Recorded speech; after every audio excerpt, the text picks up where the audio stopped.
Okay, Article 21, comma 3, 4 and 5. I'll read it in Italian this time because it's very complex.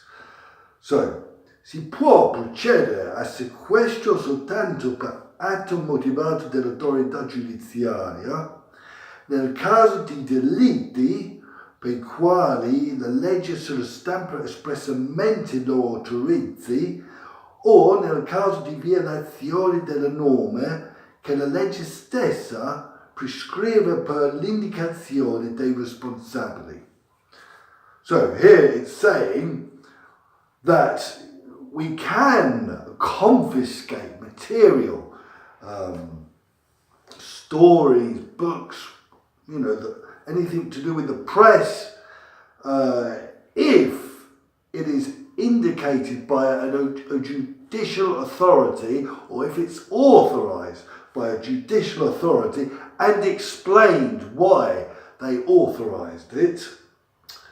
In the cases of crimes, so there must be a crime for which the law expressly, so the law must say that for that crime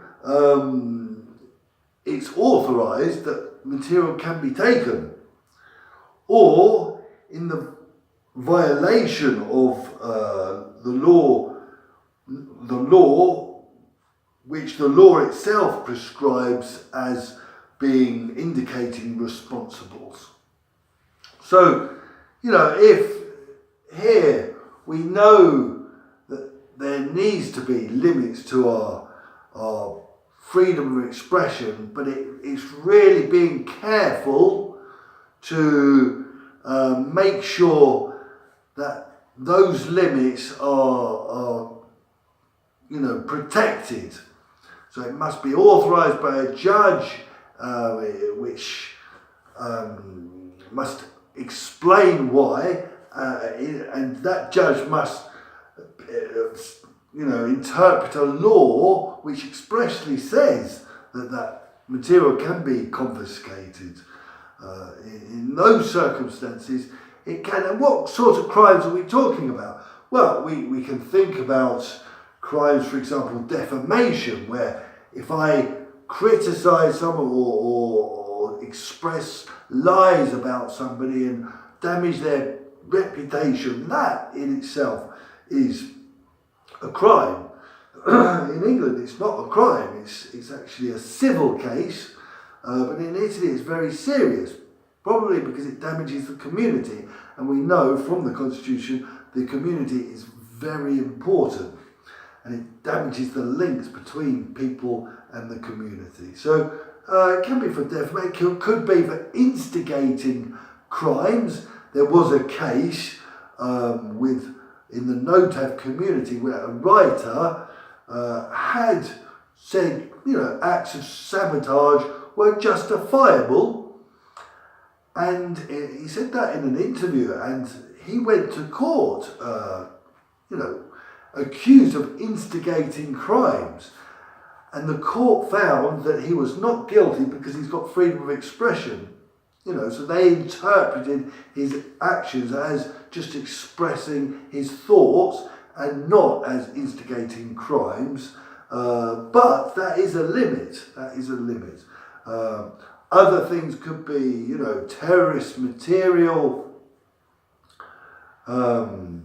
maybe propaganda for fascism. That is one thing we can't express in Italy, because fascism is about abusing human rights. So we cannot, encourage others to abuse human rights, even though a human right is to express ourselves. That's one limit that we have. So it continues. In such cases, or in Italian, in tali casi, quando vi sia assoluta urgenza e non sia possibile il tempestivo intervento dell'autorità giudiziaria, il sequestro della stampa periodica può essere eseguito da ufficiali di polizia giudiziaria che devono immediatamente e non mai oltre 24 ore fare denuncia all'autorità giudiziaria. Se questo non lo convalida nelle 24 ore successive, il sequestro si intende revocato e privo di ogni effetto.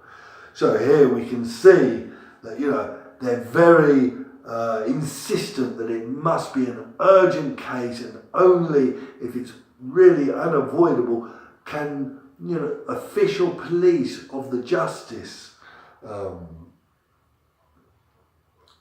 the judiciary, can act and intervene without authorization of a judge, but they must immediately tell the judge within 24 hours, and following that, that they've informed the judge must authorize that their actions within another 24 hours, or it's all without effect. They have to put all their actions, they have to repair all their actions, give back all the material, because it has no effect in law. So here we can really sense that this freedom of press is important, because they're very insistent that it's only in very urgent cases can they intervene without permission.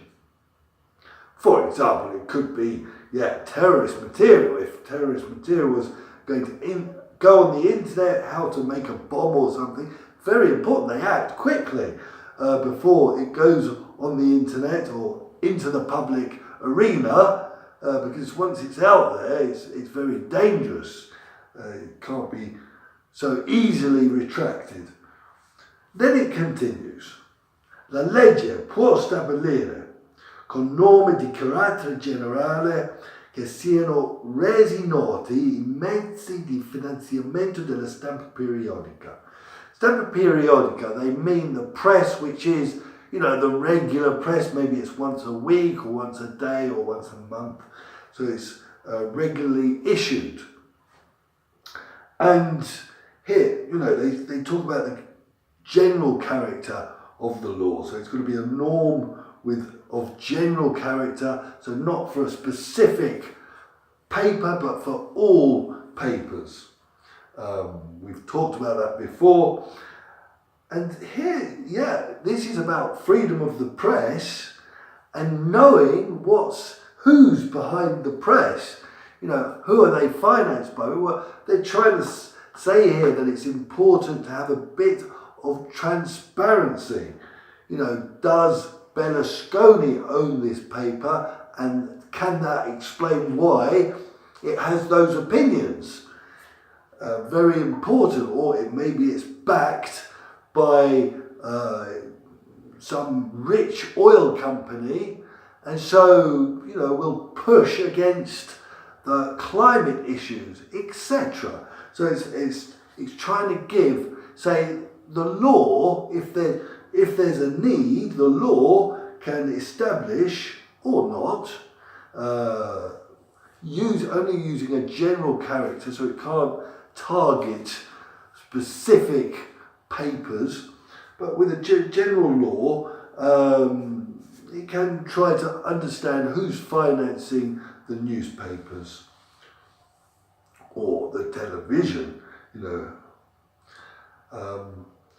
Then it says, sono vietate le pubblicazioni a stampa di spettacoli e tutte le altre manifestazioni contrarie al buon costume. La legge stabilisce provvedimenti adeguati a prevenire e a reprimere le violazioni.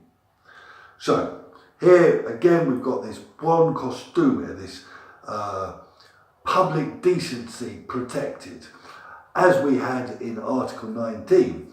So, basically they can't do anything that will really offend people, maybe something sexual or violent or whatever. Like I said, this our attitudes change over time and we become more and more accepting of sexuality or whatever. Many years ago, maybe a woman's legs or even or their breasts could not be shown, and now people are not so shocked. So it's not the Constitution which decides what is buon costume, but the law which establishes